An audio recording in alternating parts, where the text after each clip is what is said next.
গাড়ি আজকে 3 দিন ধরে গাড়ি একটা তুলতে পারেন না, শ্রমিকও মিলেন না, 1000 টাকা রুজু মিলেন না। আটিমা গাড়াগুনি বাই দিয়ে আমার জায়গা বার লইয়া আটা লাগে, এরপরে মালিকর দান 11,000, খামলারও দান মালিকেরও দান।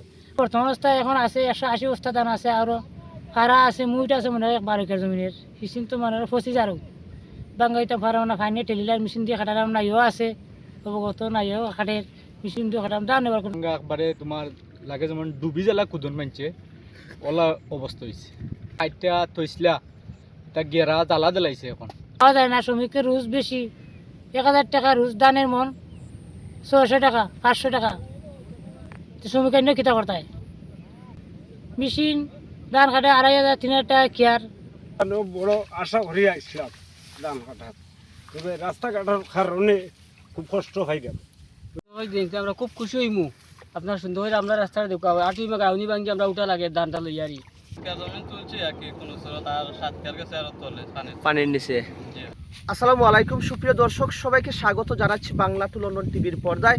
রয়েছে এই মুহূর্তে সুনামগঞ্জের সাতক উপজেলার ফাটার হাওরের ঐতিহ্যবাহী হাওর। এই হাওরের বর্তমান চিত্র কেমন সেটা তুলে ধরার জন্য আসলে আমরা আজকে এসেছি। দর্শক, এই যে এই ফাটার হাওরের যারা কৃষক আছেন, এই আশপাশে যারা কৃষক আছেন, তাদের দুঃখ দুর্দশা কেমন, তাদের কষ্টের কথা আমরা শুনবো, তাদের আর্তনাদ আপনাদেরকে শোনানোর চেষ্টা করব। সবাই সাথে থাকবেন এবং ভিডিওটি দেখবেন। ধন্যবাদ সবাইকে। কত মান করছিল জমিন? 20 কেমন এক কে কাটছিলা? একের দান নিতে পারছো নি বাড়িতে? না নিতে পারছি না, রইছে ওই ভালো লইছে তা। এসব সমস্যাটা কি তা থেকে এইটা তো বন্যা তো থাকি তোমার ডুবরাই না কি, ডুবলাই আর কি? ডুবরা সারা ডুবরা আচ্ছা আচ্ছা, তাহলে আজকে দান উঠে যাও, দান গাড়ি আজকে 3 দিন ধরে গাড়ি একটা তুলতে পারেন না, 3 দিন ধরে গাড়ি গাড়ছে একটা, কিন্তু আর 10 কোবান যে কথা না কোনটা কথা না। ধান কাটার শ্রমিক আছে নি পাওয়া যায়নি পর্যাপ্ত পরিমাণ?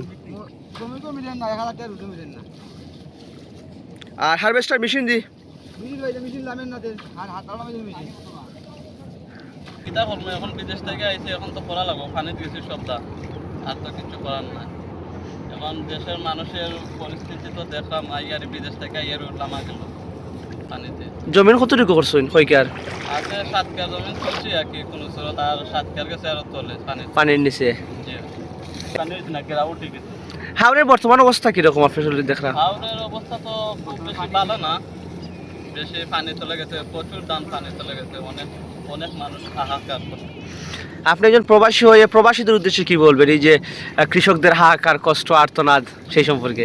আমার তো কিছু বলার নাই, যতটুকু বলার আছে সব মানুষ আগুয়া মিলেমিশে একটু তুলি ধান পান অতটুকু বিদেশ থেকে দেখে ভাবছিল যে ধান দেশে ধান খাতা না, একটু রেস্ট করতাম, আমি রেস্টের জব পাইলাম না, আইয়ার ধান খারাপ লাগিলাম এতটুকু। আচ্ছিল ক্ষেত মিজান চৌধুরীর ক্ষেত করে কত কষ্ট হয়, রাস্তা নাই, রাস্তার অসুবিধা, ধান খাইতে না হোক মিলে না।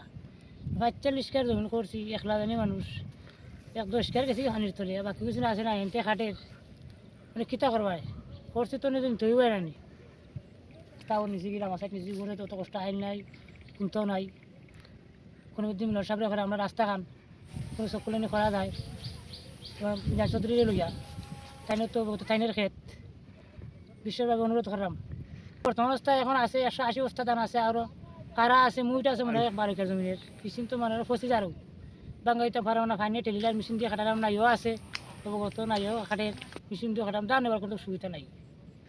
আর শ্রমিক কেমন পাওয়া যায় ধান কাটার লাগে এখন পাওয়া যায়নি? শ্রমিক তো এটা সামান্য পাওয়া যায় না, শ্রমিকের রোজ বেশি, 1000 টাকা রোজ, দানের মন 600 টাকা 500 টাকা, তো শ্রমিক অন্য কিতা করতে হয়, মেশিন ধান কাটে 2,500 3,000 টাকা কেয়ার খাটাইও করতে হয় কিতা। আর কতটুকু পানির মাঝে মেশিন কাটতে পারে ধান? মেশিনে আটু গানির নিচে কাটতে পারে, আটু গানির উপরে কাটতে পারে না, মেশিন গাড়ি যায়। এই ধানগুলো আসলে নেওয়ার কিরকম এখন? এখন বর্তমান নেওয়া তো নৌকায় যা কষ্ট করে নেওয়া, তার বইয়া নেওয়া লাগে মাথা দিয়ে, যখন মাথার অবস্থা নাই, তার লোক চুল নাই, নিতাই কিনা মানুষও খাওয়া যায় না, এগু খাইলে তো আরেগু খাওয়া যায় না, 1-2 খাইলে 2 দিন খাওয়া যায় না, খেত করে তো টেকছি না করলে তো আর না। আমরা যে অবস্থা রাস্তাঘাটের অবস্থা এবং ফাইনে তো আমাদের আবারও লইয়া গেছে কি, ওর দেখা আবার লইয়া গেছে কি, খালি থানের খানি রয়েছে ও অবস্থায় আমরা আছি আর কি।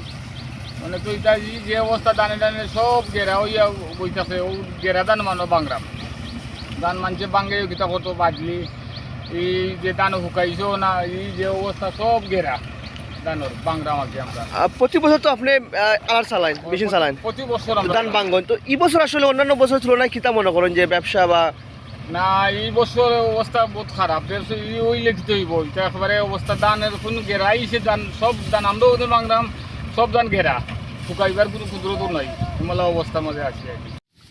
বলছি রে ভাই 15-16 15-16 খাটাই লিছ নি না গো ভাই ওনু রাস্তা লাগি ধান খাটাই লই যাইতে পারলাম না পানি তুলে আর কি ধান রাস্তা নাই জো নাই খাটতে পারলাম না এই ফোন তো কেউ তো ইয়া দেয় না আসলে জমি যে খাটাইলে কত টাকা খাটাইছেন? ওনে অনু 2,500 টাকা কি আরে ওনে মেশিন দিয়ে কাটাইরাম কিতা বলতে মানুষ যায় না তো ইয়া রাস্তা নাই এটা বুঝাম তো গিলা কত টাকা খাটাইছেন? মেশিনে ও লাগছে 15,000 মতন খাটবো যাই হোক, রাস্তাঘাট নাই জো নাই দৌড়াইয়া কৃষক খামলাইন যায় না দৌড়াইয়া এটা ই বনিকটা বালা নাই রাস্তা হইলে গিয়া বন্দর সুন্দর রাস্তা না হইলে বুঝতে বন্ধ মানুষ আইতেও কিন যায় অনু নাই ইয়ে হল এবার আইও আইছে না কয় না রাস্তা নাই পুরা। আমরা মন্ত্রী মিনিস্টার এমপি সবরে হইয়ার আমরা দয়া করুক আপনারা আমরা প্রধানমন্ত্রী তারেক জিয়া বাইরেও হইয়ার আমরা খুব আশা করছি আমরা এই আমরার মাঝে দিয়ে একটা রাস্তা হইতো আমরা খুব কষ্ট করি আমরা শ্রমিক মানুষ আমরা খুব একটা কষ্ট করি আর আটিমা গাড়াগুনি বাই দিয়ে আমার জায়গা বার লইয়া আটা লাগে এরপরে মালিকর দান গেরইয়া যার খামলারও দান মালিকেরও দান আজ 15টা দিন থেকে আমরা মারা দ্বারা কোনটা ইতাম পারিয়ার না দান আমরা নষ্ট হইয়া যার আমরা অনুরোধ হরিয়ার আপনারা গেছে মন্ত্রী এমপি সবর গেছে অনুরোধ হরিয়ার আমরা রাস্তাঘাটটা আমরা আপনারা সুবিধা করে দেখবা আমরা দান গুঞ্জেলা আমরা বাড়ি করে নিয়ে পৌঁছাইতাম পারি ও বাটে আপনারা সুবিধা করে দেখবা ফাটারাওর এইটা পড়ছে ফাটারাওর আমার বাড়ি পড়ছে গোয়েনগার থানা গ্রাম পান্তুমাই পোস্ট অফিস মাধুরতল বাজার।